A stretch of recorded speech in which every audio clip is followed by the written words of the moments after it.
On the morning of June 19, 1944, just 13 days after Allied forces had stormed the beaches of Normandy, a German reconnaissance aircraft flew over the Luxembourg countryside near the town of Trois-Vierges. The pilot's mission was straightforward: identify Allied troop concentrations and report their positions to German military intelligence. What he observed and photographed that morning seemed significant: a substantial American armored formation, tanks positioned in defensive emplacements, artillery pieces dug into firing positions, and all the support vehicles and infrastructure associated with a major military unit preparing for combat operations. The pilot returned to base and filed his report. German intelligence analysts studied his photographs, cross-referenced them with other intelligence, and concluded that American forces were establishing a major concentration in this sector. German units in the region adjusted their defensive planning accordingly, preparing for an attack from this American force.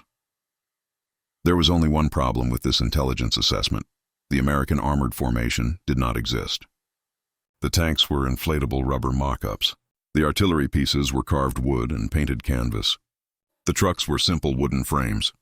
The entire installation was a theatrical set, designed and constructed by a unit unlike any other in military history: the 23rd Headquarters Special Troops, a secret American Army unit composed largely of artists, designers, sound engineers, and actors whose mission was to deceive the enemy through elaborate tactical deceptions.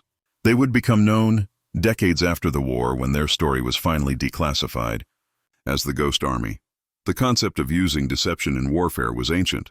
Military commanders had employed ruses, feints, and misdirections since organized warfare began. But the Ghost Army represented something unprecedented: a dedicated military unit whose entire purpose was deception.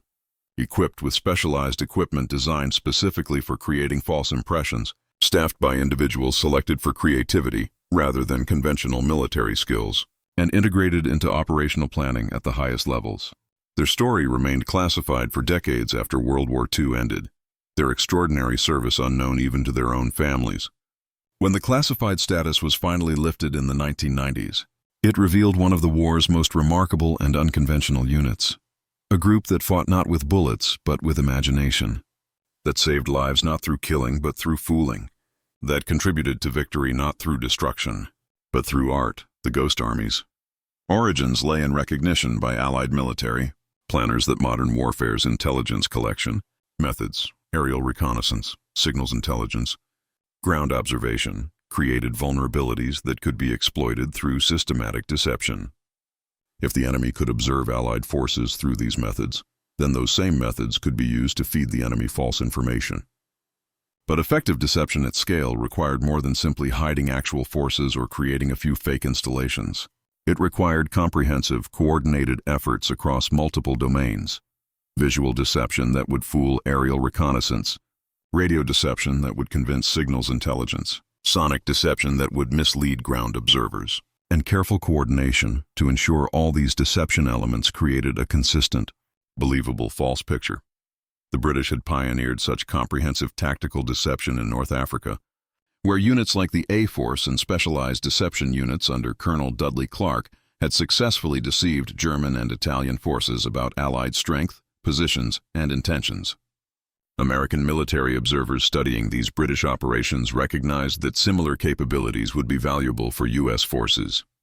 In early 1944, as plans for the invasion of Europe progressed, the U.S. Army activated the 23rd Headquarters Special Troops, a unit that would adapt and expand British deception concepts for American operational use.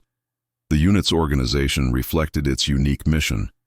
Rather than being structured like conventional military units with infantry companies, artillery batteries, or tank battalions, the 23rd Headquarters Special Troops was organized into specialized sections, each responsible for a particular aspect of tactical deception.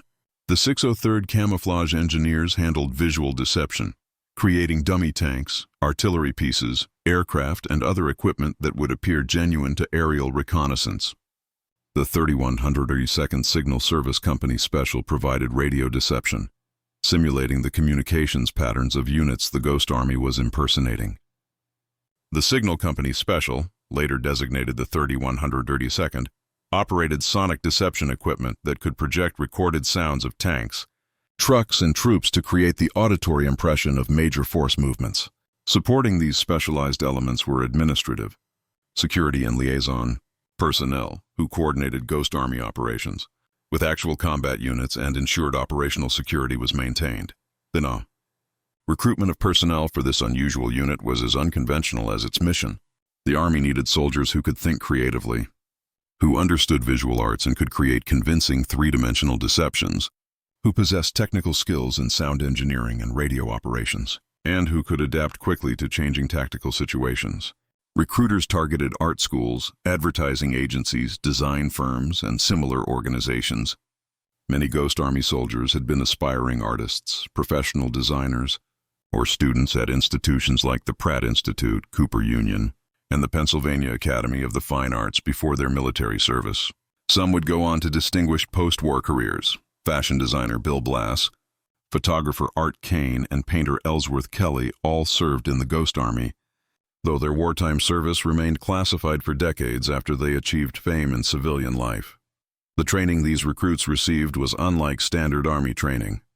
While they learned basic military skills, marksmanship, fieldcraft, military courtesy, the emphasis was on their specialized deception roles. Engineers learned to construct inflatable rubber tanks that could be carried by two men but appeared authentic from the air.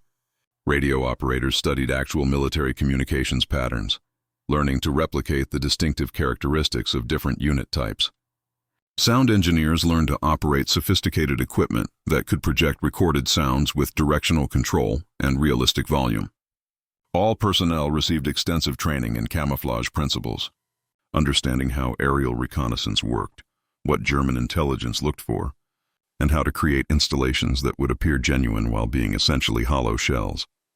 The equipment developed for the Ghost Army reflected remarkable ingenuity. The inflatable rubber tanks and artillery pieces were engineering achievements, lightweight enough to be transported and erected quickly, yet detailed enough to fool aerial reconnaissance when properly positioned and camouflaged. These inflatables included correct details like turret configurations, track patterns, and antenna placements. When deflated, several could fit in a single truck. When inflated using portable air compressors, they became convincing representations of actual combat vehicles. The Ghost Army eventually possessed hundreds of these rubber decoys representing various American tank types, self-propelled artillery, trucks, and other equipment. The sonic deception equipment was even more sophisticated. Engineers had recorded actual sounds of tanks moving, trucks driving, bridge construction, and troops preparing for operations. These recordings were then played through powerful speakers mounted on vehicles, creating the auditory signature of major troop movements or engineering operations. The equipment could project sound over considerable distances, allowing German ground observers to hear what sounded like an armored column moving through an area where no actual tanks existed. When combined with visual deceptions and radio traffic, this sonic element added crucial authenticity. Intelligence officers evaluating multiple information sources would receive visual, electronic, and auditory evidence, all pointing to the same false conclusion. The radio deception element was perhaps most critical for sustained deceptions. German signals intelligence was sophisticated, continuously monitoring Allied radio communications to identify units, determine their locations through direction finding, and assess their activities based on traffic patterns and volume. The Ghost Army's radio operators became masters at simulating the communications patterns of real units. They would study a genuine unit's radio network, call signs, frequencies, operator characteristics, traffic volume patterns, then replicate those patterns while the real unit maintained radio silence. German signals intelligence tracking that unit through its distinctive radio signature would conclude the unit remained in its original location, while the actual unit moved undetected to a new position. The integration of these deception elements required careful coordination. A typical Ghost Army operation would involve positioning inflatable equipment to create visual evidence of a unit's presence, establishing radio communications simulating that unit's network, operating sonic equipment to provide auditory evidence, and having small numbers of actual soldiers with appropriate unit insignia appear in nearby towns to create human intelligence suggesting the unit's presence. Every element had to be consistent and maintained over time. Equipment would be periodically moved to suggest normal military activity. Radio traffic would follow realistic patterns, including radio silence exercises, and local security would prevent close observation that might reveal the deception. Before deploying to Europe, the Ghost Army conducted extensive training exercises in the United States, practicing their deception techniques against observers who would attempt to identify the deceptions. These exercises revealed the importance of attention to detail. A perfectly constructed rubber tank could be compromised by unrealistic track marks in mud around it, or by the absence of the thermal signature actual tanks would produce. The Ghost Army learned to create supporting evidence. They would drive actual vehicles around rubber tanks to create realistic track patterns. They would scorch earth around fake artillery positions to simulate firing. They would create the domestic evidence of encampments, laundry hanging, trash accumulation, worn paths that made installations appear genuinely occupied. In May 1944, the 23rd Headquarters Special Troops departed for England, where they would conduct final preparations before deployment to France following the Normandy invasion. Their movement was itself conducted under strict secrecy. The unit's existence and purpose were highly classified, known only to senior commanders who would employ their deceptions. Even other American soldiers were not informed about the Ghost Army's true mission. The approximately 100 officers and enlisted men of the unit understood they were about to participate in something unprecedented, using art and theater to fight a war. The Ghost Army's first operations in Europe would be conducted in coordination with Operation Fortitude. The massive strategic deception designed to convince Germans that the Normandy invasion was a diversion and the real attack would come at Pas de Calais. While the Ghost Army's role was relatively minor in this strategic operation, they were one small element in a vast deception apparatus. It provided valuable experience in European conditions and demonstrated their capabilities to skeptical, conventional commanders who questioned whether theatrical deceptions could fool professional military intelligence.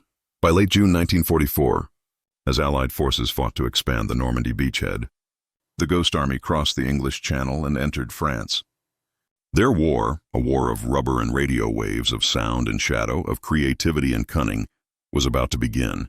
Over the next 11 months, from June 1944 until the German surrender in May 1945, they would conduct more than 20 major tactical deceptions, each designed to convince German forces that Allied units were positioned somewhere they were not, creating phantom armies that would draw enemy attention and resources away from actual operations. They would operate just miles behind the front lines, often within range of German artillery, creating their theatrical deceptions while actual combat raged nearby. They would save lives by drawing enemy fire onto their inflatable tanks rather than real ones, and they would contribute to tactical successes across the European theater through their unique form of warfare, the art of making the enemy see what was not there. The Ghost Army's first significant operation in France, designated Operation Elephant, took place in mid-July 1944 near the town of Saint-Lô. The tactical situation was desperate. Allied forces had been fighting for over a month to break out of the Normandy beachhead, but faced determined German resistance. American forces were preparing for a major offensive, Operation Cobra, which would attempt to punch through German lines and begin the breakout that would eventually sweep across France. To support this offensive, planners needed to convince German forces that the main American effort would come from a different location than actually planned. Drawing German reserves away from the actual attack sector, the Ghost Army received orders to simulate the presence of the 2nd Armored Division in an area away from where that division was actually repositioning for the attack. This meant creating the visual, electronic, and auditory signature of approximately 15,000 soldiers and hundreds of armored vehicles, an enormous deception challenge. The Ghost Army soldiers moved into position under cover of darkness, bringing their inflatable equipment, radio gear, and sonic equipment. By dawn, they had erected an entire armored division headquarters, complete with tanks positioned in assembly areas, artillery in firing positions, and the communications infrastructure an armored division would require. The visual deception was elaborate. Inflatable Sherman tanks were positioned along roads and in fields where German reconnaissance aircraft would observe them. Each fake tank was carefully positioned and camouflaged to appear as a real tank would, partially concealed but not perfectly hidden, since perfect concealment would actually seem suspicious. Real vehicle tracks led to and around the inflatable tanks, created by driving actual vehicles in patterns that suggested tank movement. Canvas and wood mock-ups of trucks, jeeps, and other support vehicles filled motor pools. Command posts were established with appropriate antennas and camouflage netting. Every visual detail that German aerial reconnaissance or ground observers might notice was carefully crafted. The radio deception was equally comprehensive. Ghost Army radio operators established a network simulating the 2nd Armored Division's communications, using call signs and frequencies that German signals intelligence would recognize as belonging to that division. They transmitted traffic consistent with an armored division preparing for operations, logistics requests, maintenance reports, coordination between subordinate units. The operators had studied the 2nd Armored Division's actual communications patterns and replicated them precisely, including the distinctive transmitting characteristics, the fist, of individual operators who had been with the division. German direction-finding equipment would locate these transmissions and conclude the 2nd Armored Division was positioned where the Ghost Army was operating. The sonic element added crucial authenticity. At night, when sound carried farther and German ground observers would be listening for movement, the Ghost Army operated their sonic equipment. Recordings of tank engines, tracked vehicles moving, equipment being loaded, and engineer operations were projected toward German lines. To German soldiers listening in the darkness, it sounded like a major armored force was moving and preparing in that sector. Combined with the visual evidence from aerial reconnaissance and the electronic evidence from signals intelligence, this auditory component reinforced the deception comprehensively. The Ghost Army also provided human intelligence elements to support the deception. Small groups of soldiers wearing 2nd Armored Division insignia appeared in towns near the deception site, visiting cafes and shops where they might be observed by French civilians who German intelligence might question. These soldiers, carefully briefed on 2nd Armored Division information, would respond authentically if engaged in conversation, further reinforcing the impression that the division was operating in that area. This attention to human intelligence details reflected the Ghost Army's comprehensive approach. Every possible intelligence source had to tell the same false story. Maintaining the deception required continuous effort. Inflatable equipment had to be regularly reinflated as it naturally lost air pressure. Positions had to be periodically adjusted to simulate the normal movement and activity of a real unit. Radio traffic had to continue following realistic patterns. Security had to prevent close observation that might reveal the deception.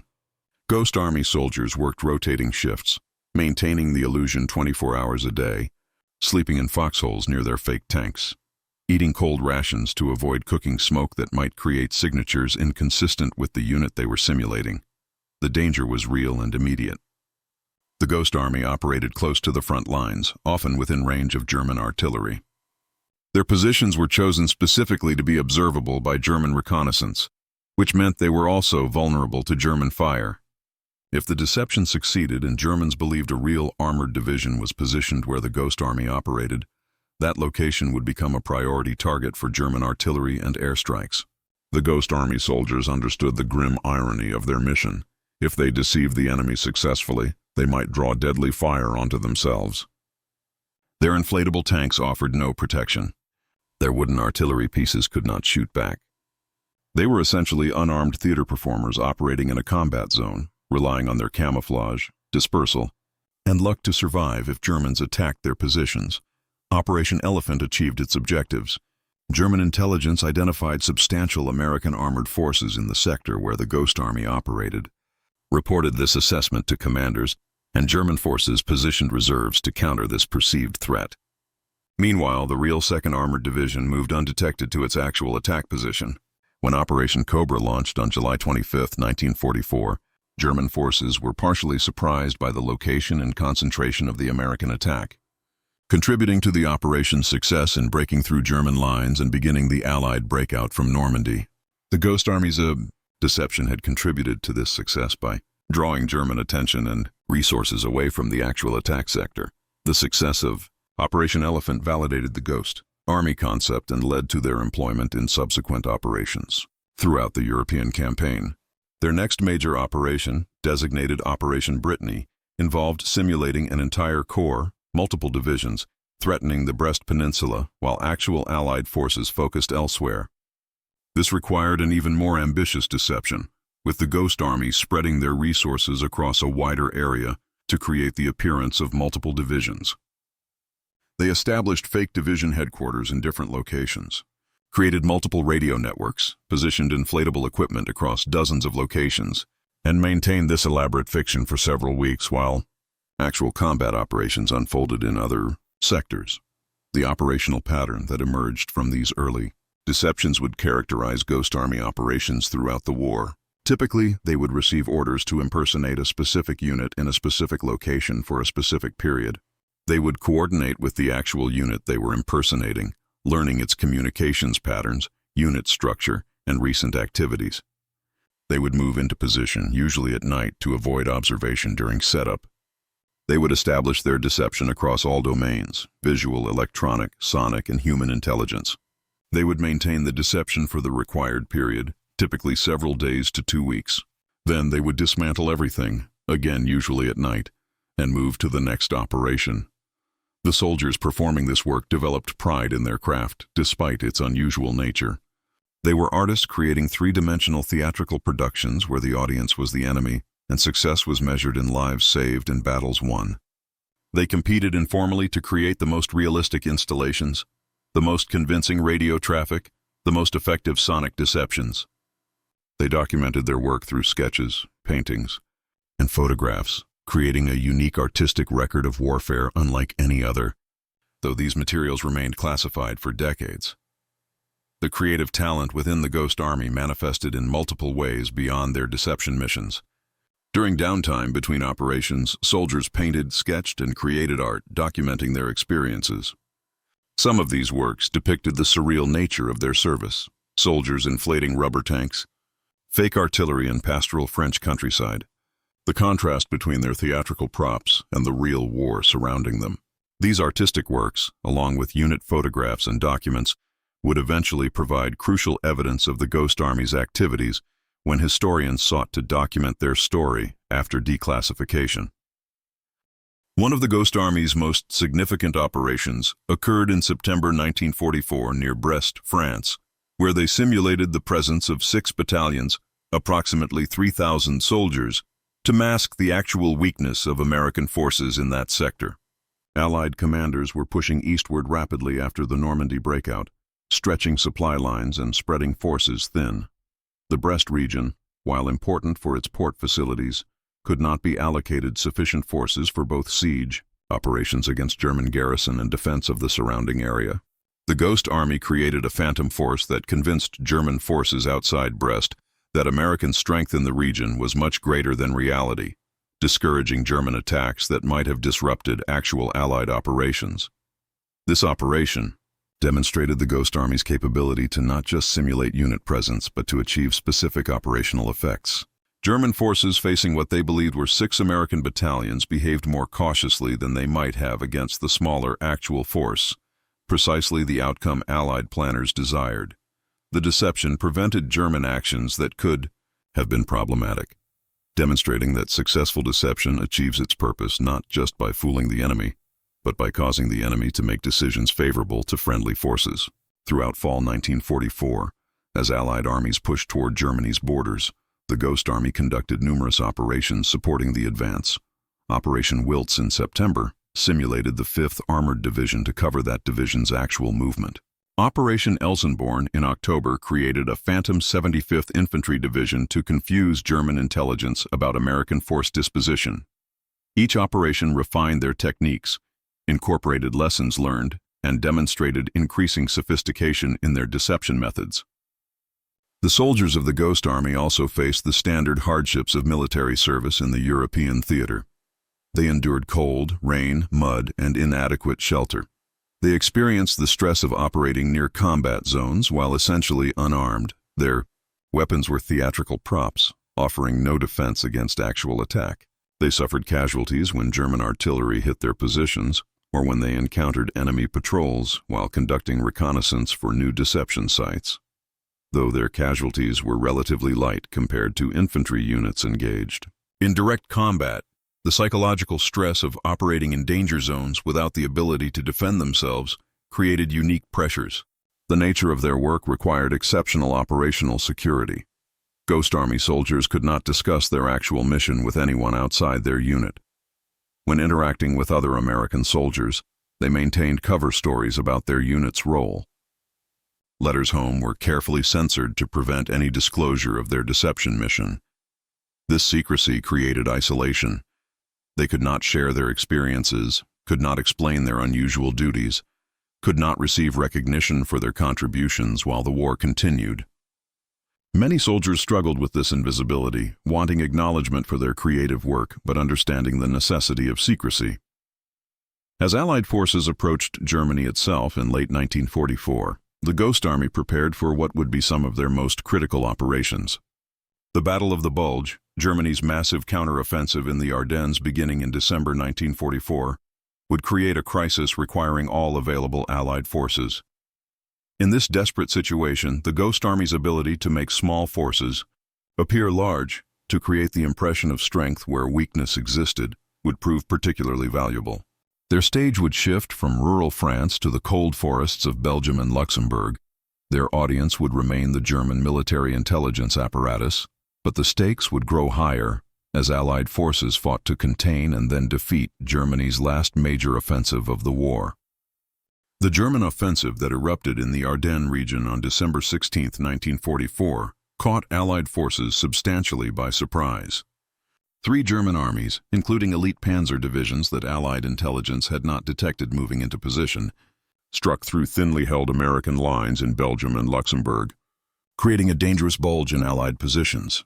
The offensive, Germany's last major attack of the war, threatened to split Allied armies, capture critical supply dumps, and potentially reach the vital port of Antwerp.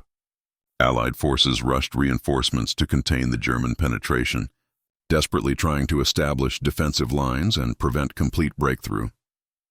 In this crisis, the Ghost Army received urgent orders for Operation Koblenz, one of their most critical missions. They were to simulate the presence of the 2nd Infantry Division and elements of the 9th Infantry Division along the southern shoulder of the German Bulge near Luxembourg City, creating the impression that American forces in this sector were stronger than reality. The actual situation was desperate. Understrength American units were trying to hold against superior German forces, and any reinforcements that could be spared from other sectors were being rushed toward the most threatened areas. The Ghost Army would make it appear that these critical southern positions were held by more substantial forces than actually existed, potentially causing German commanders to hesitate before committing forces against what they believed were strong American positions. The operation was conducted under extremely difficult conditions. The weather was terrible, the same heavy overcast, snow, and freezing temperatures that had helped German forces achieve surprise by grounding Allied air reconnaissance now created severe hardships for Ghost Army soldiers trying to establish their deceptions. Inflating rubber tanks in sub-zero temperatures presented technical challenges, as the rubber became brittle and air compressors struggled in the cold. Positioning equipment in snow-covered terrain while avoiding detection required working primarily at night in nearly unbearable conditions. Radio equipment malfunctioned in the extreme cold. Soldiers suffered from frostbite and exposure while maintaining their deceptions. More critically, they operated within artillery range of advancing German forces. The sounds of combat were constant: artillery barrages, small arms fire, the rumble of tank engines from actual German armor pushing forward. Ghost Army positions received sporadic German artillery fire, forcing soldiers to take cover in hastily dug foxholes that offered minimal protection from the cold. Several Ghost Army soldiers were wounded when German shells hit their positions. The psychological stress of operating essentially defenseless in a combat zone, where German breakthrough seemed possible at any moment, tested their discipline and courage. Despite these conditions, they maintained their deception. Inflatable tanks stood in defensive positions along likely German approach routes. Radio networks simulated the communications of divisions that did not exist. Sonic equipment, when it could be operated reliably in the cold, projected sounds of reinforcements arriving and defensive positions being strengthened. To German intelligence attempting to assess American strength in this sector, the evidence suggested significant American forces defending positions, forces that in reality consisted largely of rubber, radio waves, and determination. The impact of Operation Koblenz on German decision-making during the Battle of the Bulge is difficult to isolate from the many factors affecting that complex battle. However, documented German intelligence assessments from this period indicate they believed American forces along the southern shoulder of their offensive were stronger than they actually were, contributing to decisions to focus German efforts elsewhere rather than attempting to expand the Bulge southward. This allowed actual American defenders in that sector to hold positions they might not have maintained had German forces attacked with full strength. The Ghost Armies. Deception had contributed to this defensive success by making American weakness appear as strength. As the Battle of the Bulge gradually turned in favor of Allied forces through late December and January 1945, the Ghost Army conducted several operations supporting the counteroffensive that would eventually eliminate the German Bulge. Operation Kodak in January simulated the 99th Infantry Division and elements of the 2nd Armored Division, creating the impression of American strength in a sector where forces were actually minimal, preventing German forces from exploiting a potential weak point. Operation Bougainville in February deceived Germans about American positions along the Saar River, facilitating actual crossing operations in different locations. By March 1945, as Allied forces prepared to cross the Rhine River, the final major natural barrier before Germany's heartland, the Ghost Army conducted operations supporting these river crossings. Operation Viersen simulated the 30th and 79th Infantry Divisions preparing to cross the Rhine north of their actual crossing points, drawing German defensive attention away from the real crossing sites. This operation integrated Ghost Army deceptions with elaborate engineering operations. Actual bridge construction at the deception site created visual and sonic evidence of imminent crossing operations, while the real crossings occurred elsewhere against lighter German resistance. The sophistication of Ghost Army operations by this point in the war reflected accumulated experience and refined techniques. They had learned which deception elements were most effective against German intelligence. Radio deception proved consistently valuable, as German signals intelligence remained active throughout the war. Visual deceptions were effective when properly detailed and maintained. Sonic deceptions were valuable for creating immediate impressions of movement or activity. They had learned operational security measures that protected their activities from detection. They had developed rapid deployment capabilities, able to establish complex deceptions in hours rather than days. The character of the war was changing as Allied forces entered Germany itself. German resistance, while still fierce in places, was increasingly disorganized. Communications were disrupted, making German intelligence collection less systematic. Yet deception remained valuable, particularly as Allied forces spread across a widening front and needed to protect vulnerable sectors with minimal actual forces. The Ghost Army continued conducting operations through April 1945, their final operations occurring as Germany collapsed and Allied forces advanced virtually unopposed through large areas. Operation Viersen, conducted in March 1945 to support Rhine crossings, represented one of the Ghost Army's final major operations and demonstrated their capabilities at peak effectiveness. They simulated 2 full infantry divisions preparing for river crossings, an enormous deception requiring hundreds of pieces of inflatable equipment, multiple radio networks, extensive sonic operations, and coordination with actual engineering activities. German forces facing this sector reinforced their defenses, positioned reserves, and prepared to counter the crossing operations they believed were imminent. Meanwhile, actual Allied crossings occurred in sectors where German defenses were lighter, achieving surprise and facilitating bridgehead establishment with fewer casualties than might otherwise have occurred. The statistics of Ghost Army operations by war's end were impressive. They had conducted more than 20 major tactical deceptions between June 1944 and May 1945. They had simulated more than 24 different divisions, representing hundreds of thousands of phantom soldiers. They had deployed thousands of pieces of inflatable equipment, transmitted countless hours of deceptive radio traffic, and projected recorded sounds across hundreds of miles of front line. They had operated across France, Belgium, Luxembourg, and Germany, from Normandy beaches to the Rhine River and beyond. More importantly, they had achieved their strategic purpose. Post-war analysis of captured German intelligence documents revealed that Germans had been deceived repeatedly by Ghost Army operations. German situation maps showed American units positioned where the Ghost Army had simulated them. German intelligence assessments had overestimated American strength in sectors where Ghost Army operated, while underestimating strength where actual forces concentrated. German tactical decisions, where to position reserves, where to expect attacks, where defenses needed strengthening, had been influenced by Ghost Army deceptions. These influences, while impossible to quantify precisely in terms of lives saved or battles affected, contributed meaningfully to Allied operational success. When Germany surrendered in May 1945, the Ghost Army's war ended abruptly. Their unique skills were no longer needed. The unit remained in Europe briefly during the immediate post-war period, then returned to the United States where it was deactivated in September 1945. The soldiers, many of whom had served together for nearly 2 years, dispersed to civilian life, carrying extraordinary experiences they could not discuss. The unit's records, photographs, and documentation were classified top secret and would remain so for decades. The soldiers of the Ghost Army returned to civilian life with mixed feelings. They understood they had contributed to something historically significant and strategically effective. They took pride in their creative work and their unconventional service. Yet they could not discuss their experiences, could not explain to families and friends what they had actually done during the war, could not receive public recognition for their achievements. Many maintained connections with fellow Ghost Army soldiers, staying in touch through the decades, sharing memories of their unique service with the only people who truly understood what they had experienced. Some achieved notable success in civilian creative fields. Bill Blass became one of America's most famous fashion designers, though his wartime service remained classified throughout his career. Ellsworth Kelly became a renowned abstract painter and sculptor, his Ghost Army service unknown to the art world.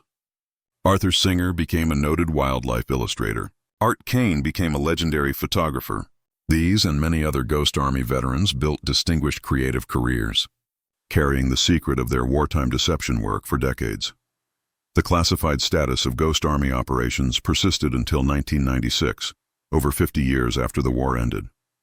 When the unit's activities were finally declassified, historians began piecing together the full story from surviving documents, photographs, and interviews with aging veterans. What emerged was recognition of one of the war's most unusual and effective units: soldiers who fought with creativity rather than firepower, who saved lives through deception rather than destruction, who contributed to victory through art and imagination.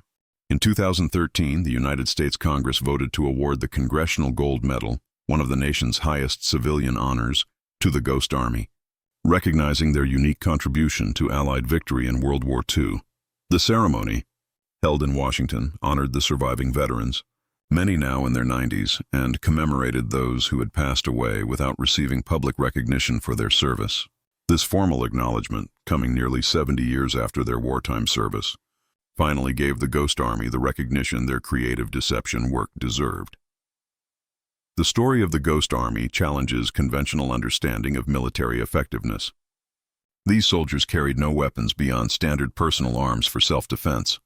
They destroyed no enemy equipment, captured no territory, killed no enemy soldiers. Yet their contribution to Allied operations was substantial and demonstrable. They made weak forces appear strong, drew enemy attention away from vulnerable areas, facilitated operations by deceiving enemies about Allied intentions and capabilities, and contributed to tactical successes across the European theater. They demonstrated that in modern warfare, where intelligence collection and assessment drive operational decisions, controlling the enemy's intelligence picture through systematic deception can achieve effects comparable to conventional military force. The Ghost Army's legacy extends across multiple dimensions. For military professionals, they represent a case study in tactical deception and the integration of deception operations with conventional combat operations. Modern military forces study Ghost Army operations to understand how deception can be employed effectively, how multiple deception channels reinforce each other, and how creative thinking can solve operational problems. Contemporary military deception doctrine reflects lessons learned from World War II deception operations, including the Ghost Army's tactical work. For artists and creative professionals, the Ghost Army represents an unusual intersection of art and warfare. These soldiers applied artistic skills, sculpture, design, sound engineering, performance, to military problems, demonstrating that creativity has tactical value. Their work challenges the notion that art and warfare are fundamentally separate domains, showing that artistic skills can contribute directly to military effectiveness. The paintings, sketches, and photographs Ghost Army soldiers created during their service constitute a unique artistic documentation of warfare, showing war from the perspective of those whose weapons were imagination and whose battlefield was the enemy's perception. The technological evolution since World War II has transformed the methods of military deception while validating the fundamental principles the Ghost Army demonstrated. Modern satellite reconnaissance, thermal imaging, signals intelligence capabilities, and other collection methods make World War II-era deception techniques obsolete. Inflatable tanks would not fool modern surveillance systems, and radio deception must account for sophisticated signals intelligence capabilities that can analyze traffic in ways impossible in the 1940s. Yet the core insight remains valid. If you understand what the enemy can observe and how he will interpret those observations, you can deceive him by controlling the information he receives. Contemporary military deception operations use different techniques, manipulating electronic signatures, cyber operations affecting enemy networks, sophisticated camouflage defeating advanced sensors, but pursue the same objective the Ghost Army sought, making the enemy believe things that are not true, causing him to make decisions favorable to your operations. The Ghost Army's comprehensive approach, integrating multiple deception channels to create a consistent false picture, remains the model for effective deception operations. The human dimension of the Ghost Army story, soldiers who served with exceptional creativity and courage, who endured hardship and danger while essentially defenseless, who could not discuss their work or receive recognition for decades, speaks to aspects of military service that transcend conventional combat. These soldiers demonstrated different forms of courage than infantrymen storming beaches or tank crews engaging in armor battles. But courage nonetheless, the moral courage to believe in their unconventional mission when others doubted its value, the physical courage to operate in combat zones without the means to defend themselves, the discipline to maintain operational security even after the war ended. The families of Ghost Army soldiers lived for decades not knowing what their fathers, husbands, and brothers had actually done during the war. The veterans themselves maintained cover stories about routine military service, unable to share the truth of their remarkable wartime experiences. This burden of secrecy affected relationships and denied these soldiers the acknowledgement their service deserved. When declassification finally allowed the full story to emerge, many families learned for the first time the extraordinary nature of their relatives' wartime service, discovering that the quiet veteran who rarely discussed the war had actually participated in one of its most unusual operations. The preservation of Ghost Army history has become a project for historians, veterans' families, and institutions interested in documenting this unique military unit. Surviving Ghost Army soldiers have given interviews, shared photographs and artwork, and contributed to documentaries and books telling their story. Museums and archives have collected Ghost Army materials, ensuring this remarkable chapter of military history is preserved. Educational programs use the Ghost Army story to teach about military innovation, creative problem-solving, and unconventional approaches to operational challenges. The theoretical question the Ghost Army raises, whether deception is an ethical form of warfare, has been addressed by military ethicists and just war theorists. The general consensus holds that deception targeting enemy military forces to achieve legitimate military objectives is ethically permissible and indeed preferable to straightforward combat that would result in higher casualties. The Ghost Army's deceptions were directed exclusively at enemy military intelligence and decision-making, not at civilian populations. Their objective was to protect Allied forces and facilitate military operations, not to cause unnecessary suffering. From this perspective, their creative deception work represents a more ethical approach to warfare than many alternatives. The effectiveness of the Ghost Army's operations can be measured through multiple metrics. Captured German documents demonstrate that Germans were repeatedly deceived by Ghost Army operations, that their intelligence assessments incorporated false information the Ghost Army provided, and that German tactical decisions were influenced by these deceptions. Operational outcomes, successful river crossings, defensive positions held despite weakness, attacks achieving surprise, showed the practical impact of successful deception. Most fundamentally, the Ghost Army's work contributed to shortening the war and reducing casualties by facilitating Allied operations and causing German forces to misallocate resources. The artistic output of Ghost Army soldiers during and after their service provides unique insight into the intersection of art and warfare. The sketches and paintings they created during the war document scenes no conventional combat photographer captured. Soldiers inflating rubber tanks, fake artillery in French fields, the surreal contrast between theatrical props and actual warfare. Post-war, some Ghost Army veterans incorporated their wartime experiences into their artistic work, creating pieces that reflected on deception, illusion, and the nature of warfare. These artworks constitute a unique cultural legacy, showing how creative individuals processed and expressed their unconventional military service through their art. The Eye. Ghost Army's story also illuminates the broader role of intelligence and counterintelligence in World War II. The success of Allied deception operations, from strategic operations like Fortitude down to tactical operations conducted by the Ghost Army, depended fundamentally on Allied superiority in the intelligence war. The breaking of German codes through Ultra and similar programs gave Allies insight into what Germans knew and believed, allowing deception planners to craft operations that would reinforce German misconceptions. Without this intelligence advantage, deception operations would have been far more difficult and less consistently successful. The Ghost Army's tactical deceptions were one component of a comprehensive Allied intelligence superiority that extended across strategic, operational, and tactical levels.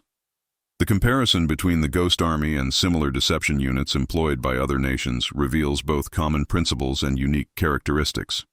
The British, as noted, pioneered comprehensive tactical deception in North Africa and influenced American thinking about deception operations. The Soviets employed maskirovka, military deception, extensively throughout the war, though with different emphases and techniques reflecting different operational circumstances. The Germans themselves used deception, though less systematically than the Allies. What distinguished the Ghost Army was the integration of artistic creativity with military operations, the specialized equipment developed specifically for tactical deception, and the comprehensive approach across visual, electronic, and sonic domains. The technological innovation represented by Ghost Army equipment, particularly the inflatable tanks and sophisticated sonic equipment, reflected broader American industrial and engineering capabilities. These deception tools were not improvised field expedients but purpose-built systems designed by engineers who understood both the technical requirements and the intelligence collection methods they needed to deceive. The development of this specialized equipment required institutional commitment to deception operations, recognition that such operations warranted resource investment, and creative engineering thinking about how to create false signatures across multiple detection domains. Operational integration of the Ghost Army with conventional combat units required trust and coordination that was not always easy to achieve. Conventional commanders, focused on actual combat operations, sometimes questioned whether theatrical deceptions could meaningfully affect enemy behavior. The Ghost Army had to demonstrate their value repeatedly, proving through results that their unconventional methods produced tangible operational benefits. As their track record grew and commanders saw German forces responding to Ghost Army deceptions, acceptance increased. By late in the war, Ghost Army capabilities were being actively requested by field commanders who recognized their value. The psychological impact on Ghost Army soldiers of their unique service varied among individuals. Some thrived in the creative challenges and unconventional nature of their work, finding it intellectually stimulating and taking pride in achieving effects through cleverness rather than firepower. Others struggled with the ambiguity of their role. They were soldiers in a combat zone, but not engaged in conventional combat. They faced danger but could not fight back. They contributed to victories but received no recognition. The lack of public acknowledgement for their work, the inability to discuss their service even after the war ended, created a sense of invisibility that some veterans found frustrating. The question of how many lives the Ghost Army saved through their deceptions cannot be answered with precision, but the logic is clear.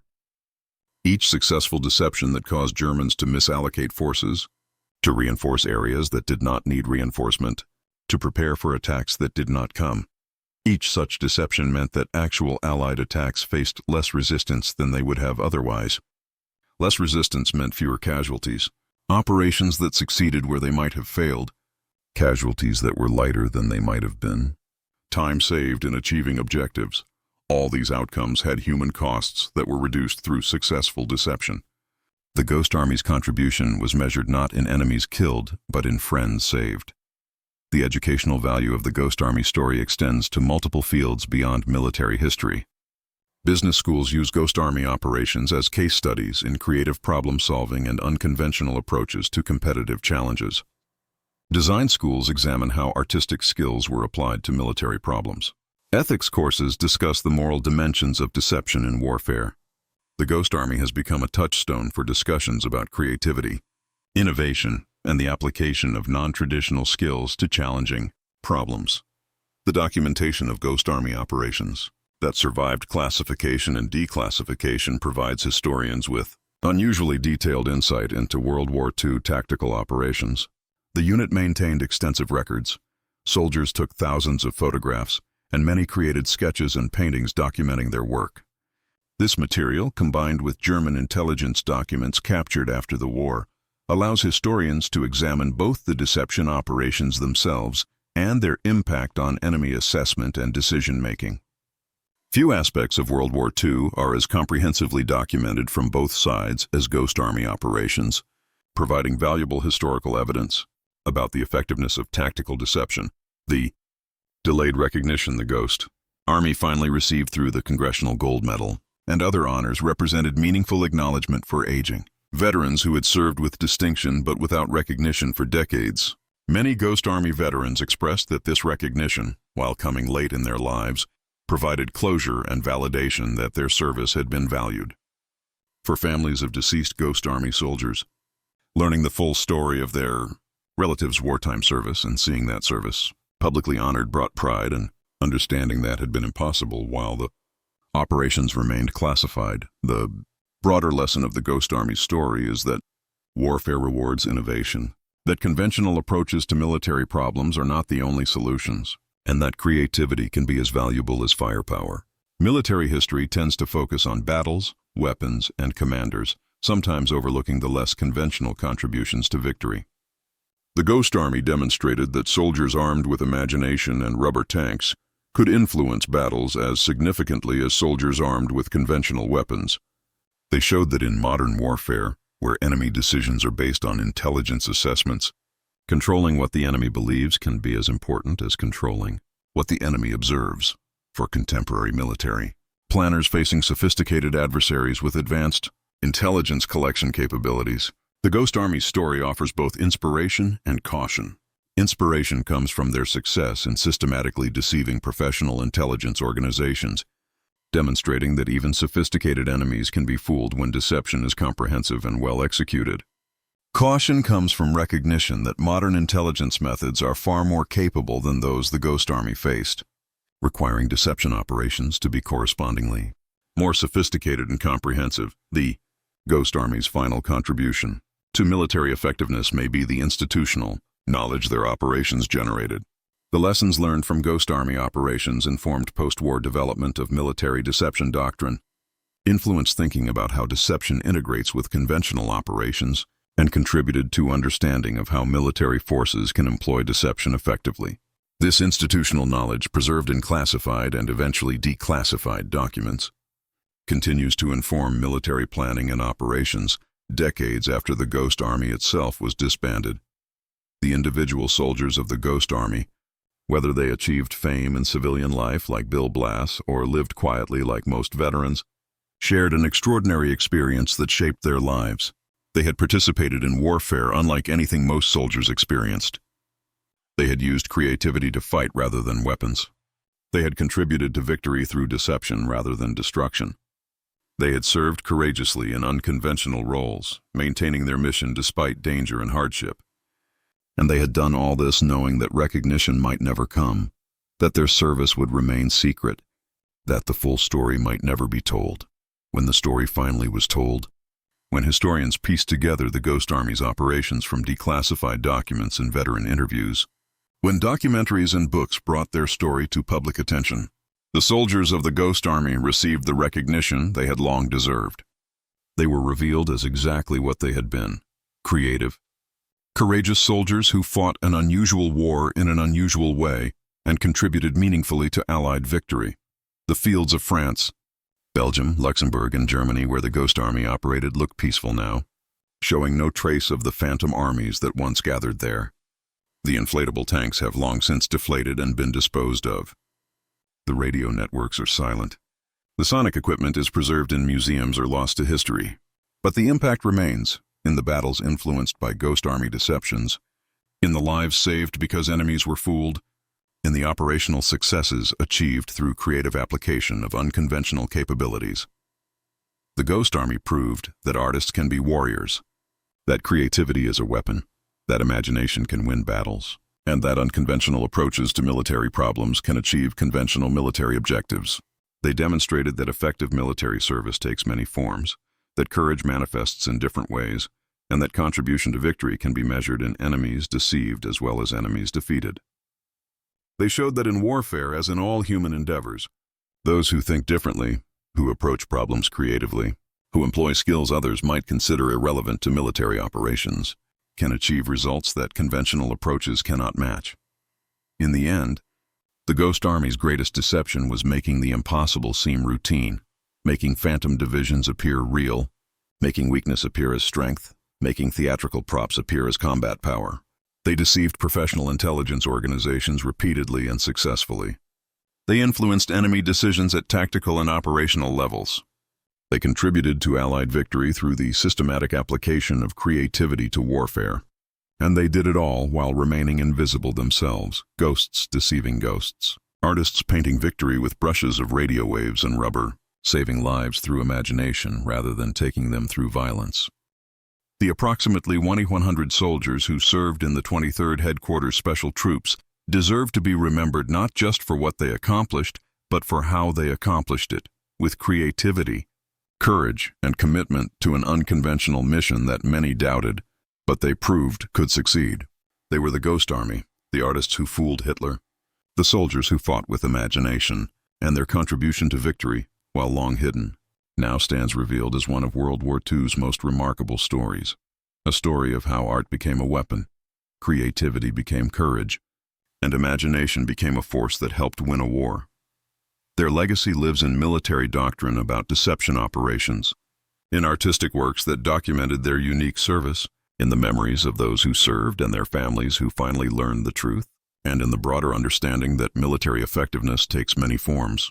The Ghost Army showed that there are many ways to serve, many ways to contribute to victory, and many forms that courage can take. They were ordinary soldiers who did extraordinary things, creative individuals who found a way to apply their talents to the greatest challenge of their generation, artists who discovered that their brushes could paint not just on canvas, but on the landscape of war itself, creating phantom armies that existed only in enemy imagination, but influenced battles as surely as real armies of steel and blood.